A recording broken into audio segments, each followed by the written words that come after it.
Hey, we're live. How are you guys this morning? Doing well. How are you? Good, good. I'm so excited to talk about your short film Chronic. And so I thought we would start with Lydia talking about her inspiration for the writing of this film. And then Alyssa, you can talk about how you came to this project. So Lydia, do you want to kick us off? Yeah, for sure. So this is based on my real life experiences with chronic illnesses since birth. I did have endometriosis surgery a couple years ago. It was successful. I had a writing assignment in an acting class to write just a really short 3-page scene as and like casting yourself as a character in it. And I actually panicked because I forgot about the assignment. And so really, really fast in like 40 minutes, I sat down and I wrote what I knew.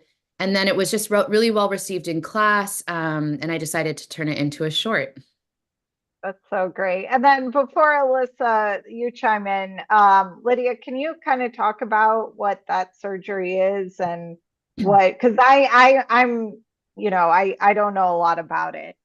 100%. Yeah. So many people don't. It's so endometriosis, it's obviously stems from the uterus and just every time you have your period every month, it doesn't necessarily go exactly how it's supposed to. The endometrial tissue can start growing outside of the uterus. Mhm. There's 4 stages of endometriosis, so there's a 1 to 4 kind of range that they mark you at. What's so wild about endometriosis is they can't fully properly diagnose you without the surgery. So you can match all the symptoms, which I have for many, many years.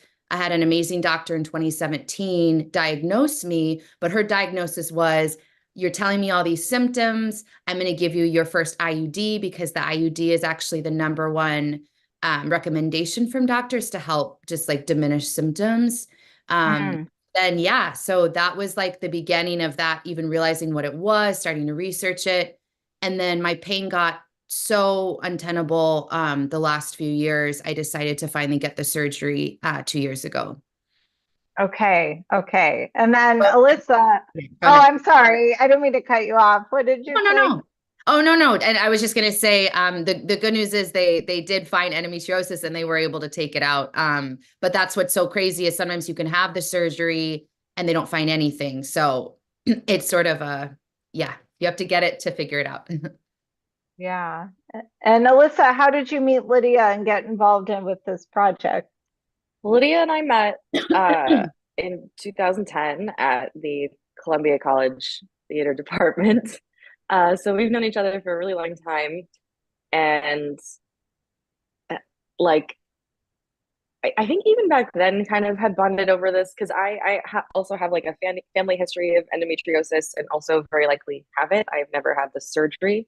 But I also just kind of ended up managing it with birth control. Um, and it's been a whole thing. And then she and I kept in touch, over the years. And she moved back to Portland for a while and came back to Chicago. And um, I think last year, maybe just over a year ago, she showed me this script and said, "Hey, what do you think?" And I just thought it was really lovely and very personal and funny, and also not something that people talk about because Lydia will tell you like 1 in 10 people with a uterus have this disease, Yeah. and nobody knows anything about it because nobody studies women's healthcare because we live in a I kink know. society. It's so sad. It really is. And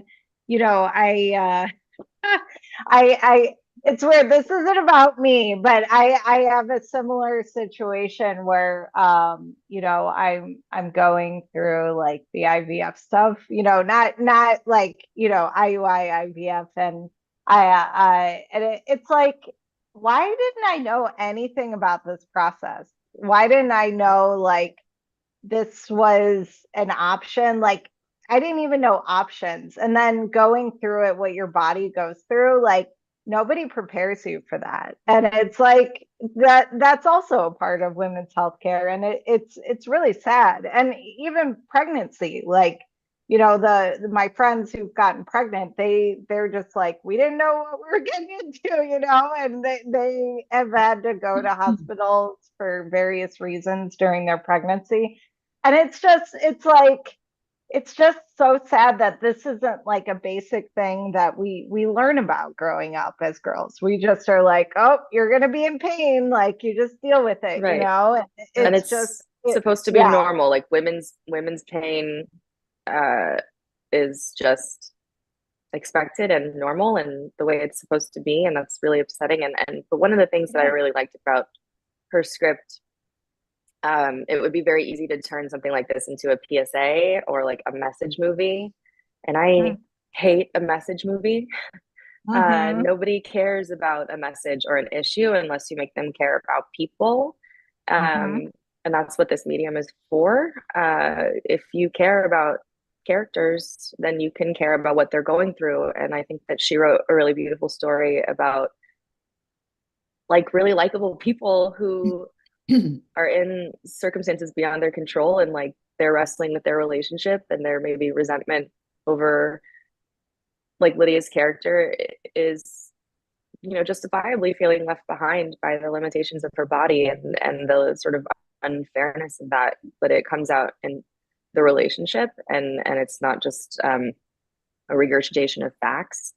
And I think that's really hard to do with something like this when you're trying to make people aware of something. So the fact that it's very character centered and very people oriented, I think is what makes it work so well.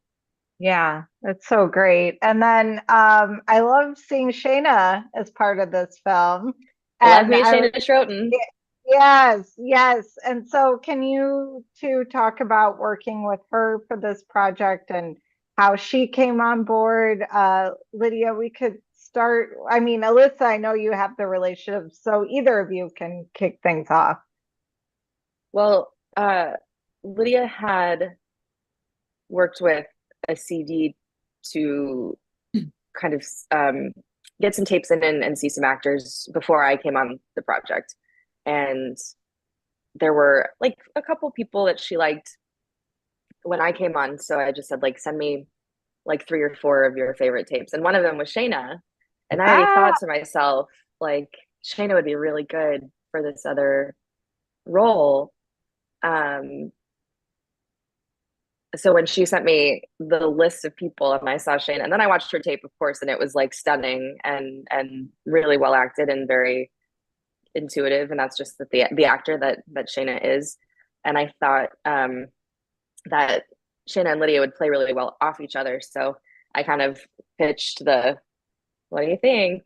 And we ended up agreeing on that aspect. And I think it worked really well. Lydia, like you obviously were an actor in the film, so you can speak more to that. But it was very fun to work with Shaina again, and really fun, I think, to have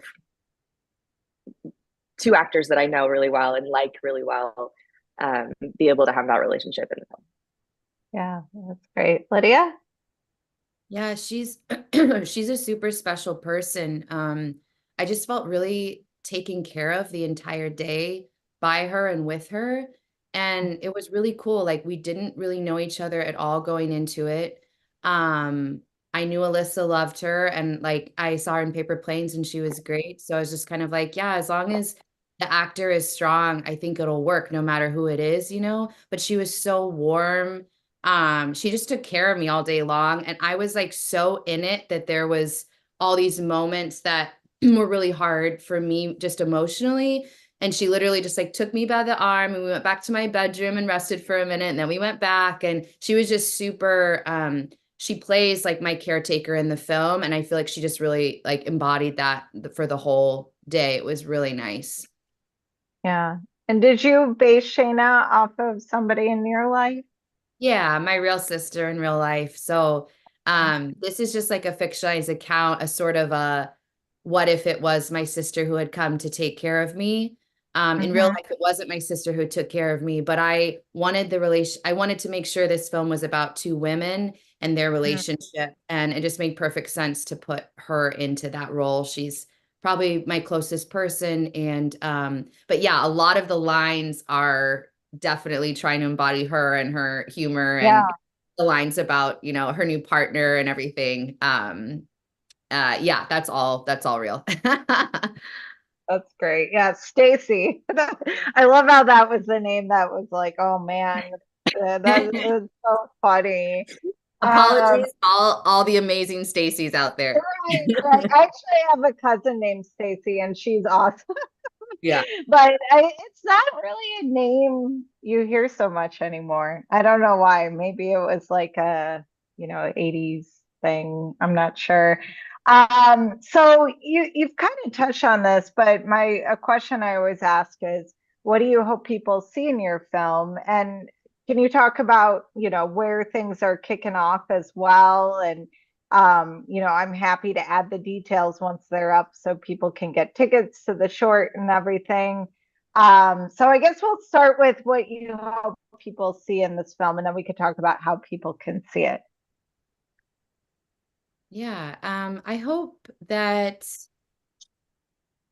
I hope that everyone can see a little bit of themselves in it, but I think mostly, I think I wrote this film for me, and I wrote it also just sort of as a love letter to young people with chronic illnesses. So I think, like, if there was, the best like takeaway would be is if a bunch of, and somehow we'll promote it in that way, or somehow we'll get the word out to even like have maybe a screening for chronic illness folks, or I don't know, like somehow spreading the word a little bit. And I've already been kind of doing that just in my little, my personal circle. But yeah, just that young people with chronic illnesses see themselves in it. If you've been a caretaker, you can see yourself in it. If you have a sibling relationship, you can see yourself in it. Anyone that is like young and feeling behind in life, because I think that's actually a pretty common theme, regardless if you have illness or not. I feel like everyone I talk to says that they feel behind in some way or another. And it's like that, I guess maybe that affirmation of like, we're all on different paths. Because Yeah. it is really hard to compare yourself to your peers and constantly feel behind. Mhm. Alyssa? Yeah, the most interesting stories are about relationships, right? And um, certainly as a filmmaker and an indie filmmaker, the relationships that you have on the page and between your actors and your characters are your most important resource. And I think that's what this film does really well, from script to screen. It's just a very real, fully fleshed relationship. And I think that, without getting into anything overtly political, like, relationships are something that,